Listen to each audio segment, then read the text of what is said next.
बिस्मिल्लाहिर्रहमानिर्रहीम।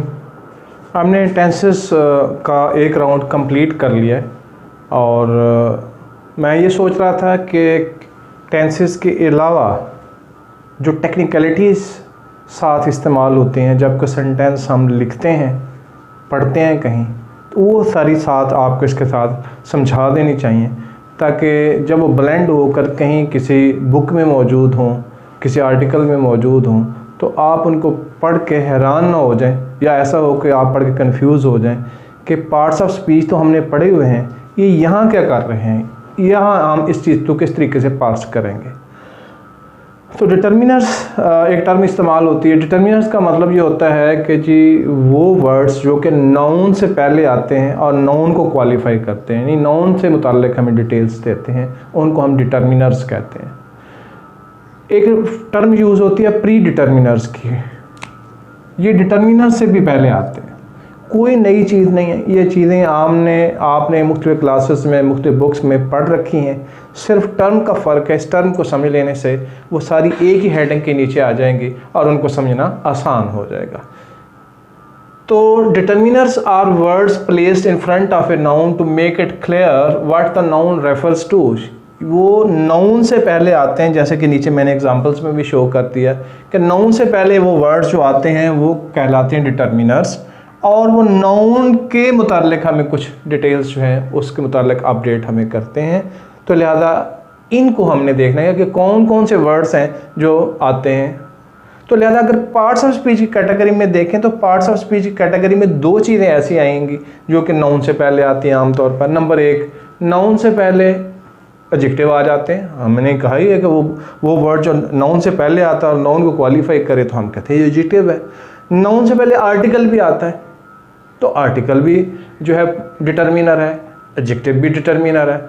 और कौन कौन से बाद का जो है वो प्रोनाउन कुछ ऐसे हैं जो कि डिटर्मिनर के तौर पर यूज़ होते हैं। हमने प्रोनाउन की 8 टाइप्स पढ़ी थी, आपने याद होगा पार्ट्स ऑफ स्पीच में। तो कौन कौन सी चीज़ें डिटर्मिनर के तौर पर यूज़ होती हैं वो हमने एक ही जंक में, एक ही हेडिंग के नीचे इनको सबको बहुत अच्छे तरीके से समझ लेना है ताकि जब जहाँ कहीं आए तो हम उनको डिटर्मिनर के हेडिंग से समझ सकें। मिसाल कुछ पहले एग्जांपल्स ताकि आपका विजन क्लियर हो जाए, आपको पता चल जाए कोई नई बात नहीं करने जा रहे। मिसाल के तौर पर ये कहीं लिखा हुआ हो दीज पीपल, तो इसमें पीपल नाउन है जैसे आप देख रहे हैं, और दीज जो है वो पीपल को रेफर कर रहा है, तो लिहाजा डिटर्मिनर है। इसी तरीके से कहीं लिखा हुआ है अ लॉट ऑफ बॉल्स, तो इसमें बॉल्स जो है ये नाउन है, यानी प्लूरल फॉर्म नाउन की यूज़ कोई है तो नाउन ही, और इसमें लॉट ऑफ जो है ये डिटर्मिनर के तौर पर यूज़ हुआ है।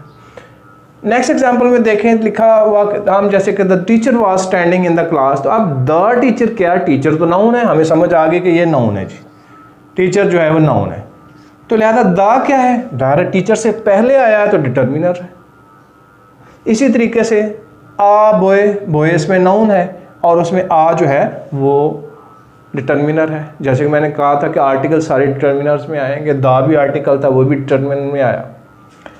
माई चेयर, जैसे मैंने आपसे कहा था कि कुछ प्रोनाउन की जो 8 टाइप्स हमने पढ़ी थी, कुछ प्रोनाउन ऐसे हैं जो कि डिटर्मिनर के तौर पर आएंगे। जैसे माई चेयर, चेयर इसमें नाउन है और माई जो है उसको क्वालिफाई कर रहा है, लिहाजा माई जो है इसमें डिटर्मिनर है। नेक्स्ट एग्जांपल में देखें पीपल, पहली एग्जांपल भी पीपल की ली थी हमने, दीज पीपल के नाम से, इसमें दीज डिटर्मिनर था। Many people were present in the garden, बहुत सारे लोग गार्डन में थे, जब वहाँ गए there were many people in the garden, garden में बहुत सारे लोग थे। अब पीपल इसमें नाउन है और मैनी जो है डिटर्मिनर है। इसी तरीके से लिखा हुआ हो कि मैं फॉर रूम में कुछ तलाश कर रहा हूँ और मेरा स्टूडेंट मुझे पूछता है कि sir what are you searching for, तो मैं उन्हें कहता हूँ कि I am searching for a book, तो विच बुक। अब ये जो क्वेश्चन है ना विच बुक, अब इसमें आप देख लें कि बुक इसमें नाउन है और विच जो है इसमें डिटर्मिनर के तौर पर आ रहा है। इसी तरीके से मैंने आपसे कहा था कुछ प्री डिटर्मिनर भी यूज़ होते हैं, यानी कि आप ये इस अगली एग्जांपल में आप देख लें कि इसमें लिखा हुआ अ नाइस गर्ल। अब इसमें गर्ल जो है ये नाउन है, ये नाउन है, और नाइस जो है ये एडजेक्टिव है जो कि नाउन से पहले आता है तो डिटर्मिनर है, और उससे भी पहले आ आया हुआ है तो यहाँ पे जो आ आर्टिकल है ये प्री डिटर्मिनर के तौर पर इस्तेमाल हो रहा है, और नाइस जो है डिटर्मिनर के तौर पर यूज़ हो रहा है, और गर्ल जो है ये नाउन है। तो इस लिहाज से जिस तरह नाउन की मुख्तलिफ काइंड्स होती हैं, प्रोनाउन की मुख्तलिफ काइंड्स होती हैं, इसी तरह डिटर्मिनर्स की भी मुख्तलिफ काइंड्स होती हैं। उन डिटर्मिनर्स की काइंड को एक ही दफ़ा हमें देख लेना चाहिए ताकि जहाँ कहीं वो आएँ तो हम बिल्कुल कंफ्यूज ना हो। हम कहीं हैं डिटर्मिनर, लेकिन ये डिटर्मिनर की कौन सी काइंड है जी? फ़लाँ काइंड है, ये डिटर्मिनर की फ़लाँ काइंड है। इस लिहाज से हमारा ये विजन क्लियर होना चाहिए। कहीं भी हम रिटर्न फॉर्म में, वो बुक हो, वो लेटर हो, वो थीसिस हो, कहीं हो, वो नेशनल या इंटरनेशनल कोई भी राइटिंग कहीं पे हमें पढ़ने के लिए दी जाए कि जी आप ये रिटन मटेरियल है इसको एनालाइज करके बताएं, तो हमें उसमें कोई प्रॉब्लम नहीं होना चाहिए। Thank you.